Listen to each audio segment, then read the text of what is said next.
নমস্কার বন্ধুরা, মুন্নির পাকশালাতে সবাইকে স্বাগত। আজকে রান্না করব বাঙালির স্বাদের লাউ চিংড়ি।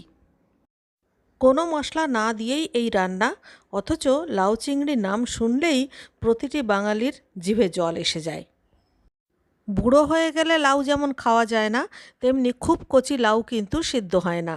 তো মোটামুটি মাঝারি সাইজের একটা লাউ, এবং লাউটা হবে একেবারে এরকম সবুজ রঙের। এরকম একটা লাউ নিয়ে আমি লাউটাকে একটু বড় বড় সাইজের করে কেটে নেব। মানে মোটামুটি মোটা মোটা করে আর বড় বড় করে কাটবো, যাতে করে রান্নাতে একটু ঝোল ঝোল হবে। আর লাউয়ের খোসাটাও কিন্তু ফেলিনি, লাউয়ের খোসা তো দারুণ লাগে খেতে ভাজা। তো যাই হোক, সমস্ত কিছু কাটা হয়ে গেছে। আর এর সঙ্গে আমার লাগবে হচ্ছে চিংড়ি। চিংড়িতে আমি নুন হলুদ মেখে রেখেছি, তবে এতটা চিংড়ি আমি ব্যবহার করব না, যতটুকু লাগবে ততটুকু দেব।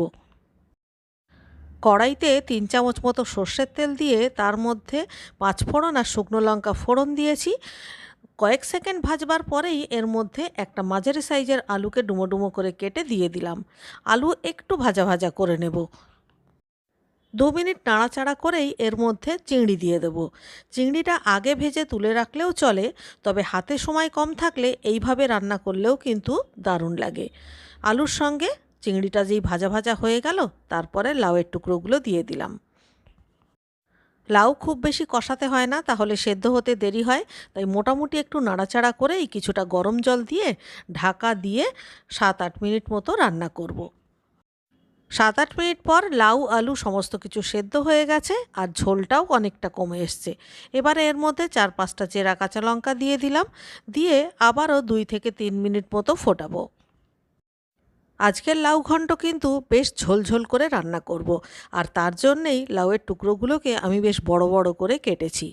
যাই হোক, 2 মিনিট হয়ে গেছে আর আমাদের লাউ ঘন্ট কিন্তু একদম রেডি। মশলা ছাড়া এইভাবে লাউ ঘন্ট রান্না করে আপনারাও বাড়িতে একবার খেয়ে দেখবেন। কথা দিচ্ছি, গরম গরম ভাতের সঙ্গে অসাধারণ লাগবে। ভিডিওটা শেষ পর্যন্ত দেখার জন্য অনেক অনেক ধন্যবাদ। দেখা হচ্ছে পরবর্তী ভিডিওতে আবার একটা নতুন রেসিপির সাথে নিয়ে। ততক্ষণের জন্য সবাই ভালো থাকবেন, সুস্থ থাকবেন।